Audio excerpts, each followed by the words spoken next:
بسم اللہ الرحمن الرحیم۔ اس کنسرٹ کی ٹکٹ 35 سے 30 ہزار رکھی گئی تھی اور افسوس کہ باقی ممالک کے ساتھ ساتھ بہت بڑی تعداد میں پاکستانیوں نے بھی اس میں شرکت کی۔ یقین نہیں آتا کہ یہ پیارے آقا صلی اللہ علیہ وآلہ وسلم کی جائے پیدائش ہے جہاں ایسی فیض شرکات کی جا رہی ہیں۔ اتوار کی رات منعقد ہوئے اس کنسرٹ سے قبل انسانی حقوق کی تنظیموں اور کارکنان نے بیبر سے اپیل کی تھی کہ وہ سعودی عرب میں انسانی حقوق کی مخدوش صورتحال پر اپنا احتجاج ریکارڈ کراتے ہوئے اس کنسرٹ کو منسوخ کر دیں۔ تاہم بیبر نے جدہ میں پرفارم کر کے ایسی اپیلوں کو نظر انداز کر دیا۔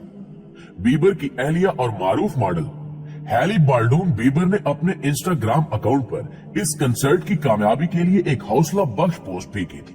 پوپ اور R&B سنگر جیسن ڈیلیو نے بیبر سے پہلے سعودی نوجوانوں کو مسحور کیا۔ ان کے علاوہ بھی کئی دیگر مغربی ستارے جدہ میں موجود تھے۔ یہ وہی ملک ہے جس میں کنسرٹس پر پابندی تھی، جبکہ عوامی مقامات پر نامحرم مردوں اور خواتین کا اکٹھا ہونا بھی ناممکن تھا۔ تاہم کراؤن پرنس محمد بن سلمان نے سعودی عرب جیسے ایک قدامت پسند ملک میں اصلاحات لانے کا عمل شروع کیا، جس کا مقصد ملک کو غیر ملکی سرمایہ کاروں کے لیے دلکش بنانا اور نوجوان نسل کے لیے روزگار کے مواقع پیدا کرنا ہے۔ کنسرٹ سے پہلے فارمولا 1 ریس کا اہتمام بھی کیا گیا تھا، جس کی خوشی میں رات کو اس کنسرٹ کا میلہ سجا۔ جدہ میں ہوئی فارمولا 1 ریس میں برطانوی ڈرائیور لوئس ہیملٹن پہلی پوزیشن حاصل کرنے میں کامیاب ہوئے۔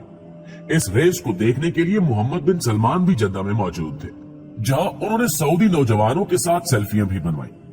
سعودی عرب میں ان ایونٹس کے بائیکاٹ کی اپیل کرنے والوں میں مقتول سعودی صحافی جمال خشوگی کی منگیتر بھی شامل تھی، جنہوں نے واشنگٹن پوسٹ میں شائع ہونے والے اپنے کھلے خط میں بالخصوص بیبر سے درخواست کی کہ وہ اس کنسرٹ کو منسوخ کر دیں۔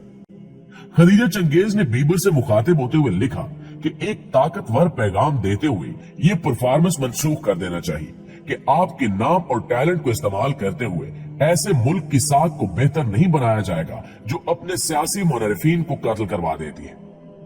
جمال خشوگی سعودی شاہی خاندان کے ایک ناقد صحافی تھے جو اپنی ترک منگیتر کے ساتھ شادی کے لیے استنبول کے سعودی کونسل خانے میں 2 اکتوبر 2018 کو اس لیے گئے تھے کہ ایک سرکاری دستاویز حاصل کر سکے، لیکن سعودی حکومت کے ایجنٹوں نے انہیں اس سفارتی مرکز کے اندر ہی قتل کر کے بظاہر ان کی لاش کے ٹکڑے ٹکڑے کر دیے تھے۔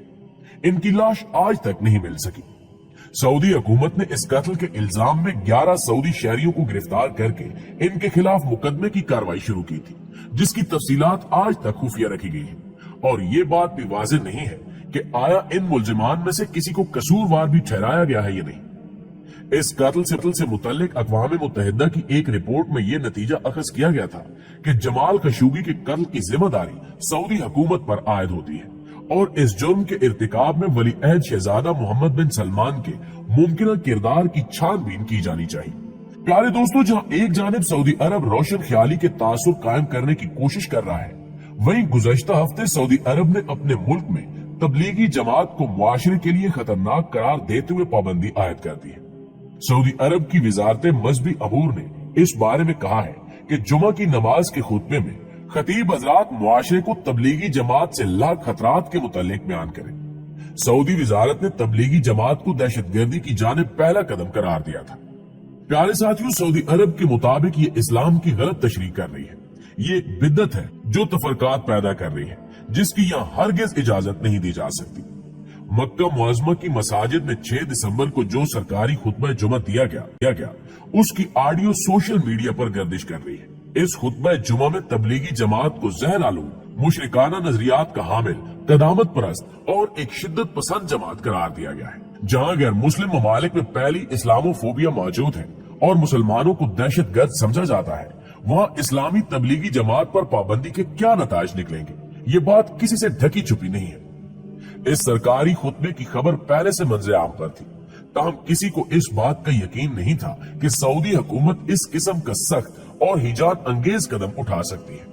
سعودی عرب کے سرکاری خطبہ جمعہ کے منظر عام پر آنے کے بعد دینی اور مذہبی طبقات میں شدید رد عمل پایا جا رہا ہے۔ سعودی حکومت نے پہلی مرتبہ اس بڑے پیمانے پر بالی ووڈ ایونٹ کا انعقاد روشن خیال سعودی عرب کے تحت کیا تھا۔